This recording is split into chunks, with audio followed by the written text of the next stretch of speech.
Alors bonjour à toutes et bonjour à tous. Court message, une ou deux minutes pour vous annoncer euh, que la semaine prochaine, je vais poster une vidéo sur la chaîne Recherche et Partage. Et cette vidéo va concerner, elle va en fait terminer toutes les recherches qui ont été faites sur le livre Les Templiers sont parmi nous. Alors je vous rappelle, les recherches qu'on avait faites, elles n'étaient pas proprement dites sur le mystère des Templiers sont parmi nous, mais plutôt sur la manière dont le livre avait été écrit. On s'était aperçu que la belle histoire de Pierre Plantard qui lisait un journal et qui voyait la chapelle que depuis des années il possédait dans un tiroir se trouvait en fait sous le château de Gisors. Cette belle histoire, on l'avait démontée, on l'avait débunkée, ça s'est pas passé comme ça. On a expliqué comment ça s'est passé grâce à la découverte de pas mal de journaux qu'on ne connaissait pas jusqu'à cette année. Donc c'était intéressant de remettre un peu en situation et en perspective la manière dont cette affaire avait été montée. Euh, alors bon, c'est comme toujours, quand vous faites une enquête, vous ouvrez des portes, vous avancez, vous revenez. Donc il y avait beaucoup de portes qui étaient encore, qui n'avaient pas été refermées. Donc dans cette vidéo, la semaine prochaine, je vous donnerai quelques informations sur notamment l'origine exacte de la gravure de la chapelle Sainte-Catherine, prétendument sous le château de Gisors. Donc on a retrouvé l'origine la première fois qu'elle a été publiée. Ça n'a rien à voir avec Gisors d'ailleurs. Si ce n'est une homonymie, mais bon, c'est autre chose, on expliquera tout ça dans la vidéo.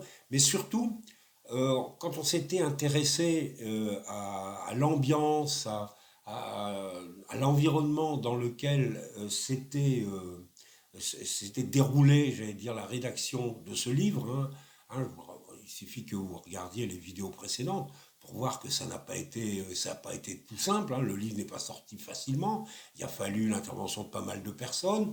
Gérard de Sède, jusqu'à sa mort, a menti sur la manière dont le livre a été sorti, ce qui fait qu'on avait senti qu'il y avait sans doute quelque chose de pas très clair là-dedans. Et on était arrivé à la conclusion que sans doute les problèmes rencontrés à la sortie du livre étaient dus à des différences de vues dans une obédience maçonnique. Donc voilà, donc une société secrète, une société discrète, un groupe d'ésotéristes, d'occultistes, comme vous voulez. Bref, c'était deux groupes de personnes qui n'étaient pas d'accord, qui s'opposaient sur ce qu'on appelle la résurgence templière qui a eu lieu dans les années 50. Donc ils s'opposaient sur la manière d'y arriver, j'imagine. Et on avait recherché un peu la main et on avait découvert quand même deux choses très très intéressantes. Très très intéressantes. Deux livres qui parlaient de l'affaire de Gisors, mais qui n'en parlaient pas, encore une fois, pas pour on ne donnait pas d'informations sur le trésor, on ne donnait pas d'informations sur les codes, on décrivait l'environnement dans lequel s'est écrit le livre Les Templiers sont parmi nous. Ce livre-là, je le rappelle. Alors, il y en a un, il n'y a aucun problème.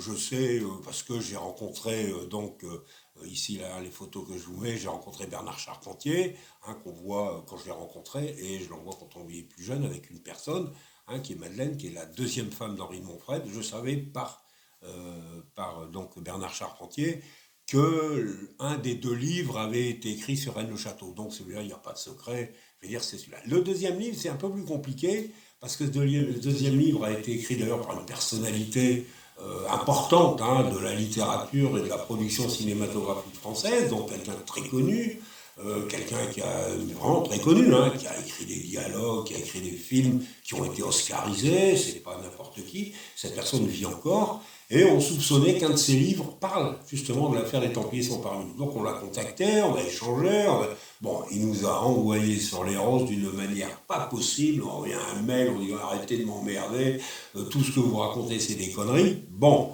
alors ça va pas nous empêcher de donner les éléments que nous on a trouvés, mais surtout, et c'est pour ça qu'on fait cette vidéo, c'est pour ça que quand même on la donne, c'est qu'aujourd'hui, pas il y a 30 ans, pas il y a 50 ans, c'est aujourd'hui. Il y a quelques semaines, je veux dire, c'est pas aujourd'hui, c'est ce mois-ci, est sorti un livre sur l'affaire de Rennes-le-Château. Ce livre, c'est celui-ci. Alors, c'est une réédition d'un texte de Gérard de Sède qui illustre en fait les graffitis du château de Gisors.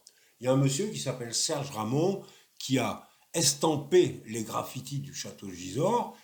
Il les avait à l'époque, donc, il les avait estampés, il les avait sérigraphiés, quelqu'un les avait photographiés et Gérard de Sède les avait commentés avec des courts poèmes. Ce livre qui a été écrit donc en 1976, il a été édité de manière manuelle, hein, c'est de la sérigraphie à l'époque.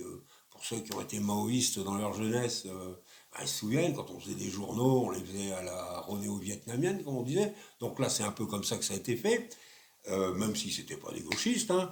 Ça a été édité en 70 exemplaires d'une manière manuelle, ce qui fait que ce livre, personne ne le connaissait. Quelques érudits, et dont Michel Vallée, qui a eu la bonne idée donc de rééditer ce livre.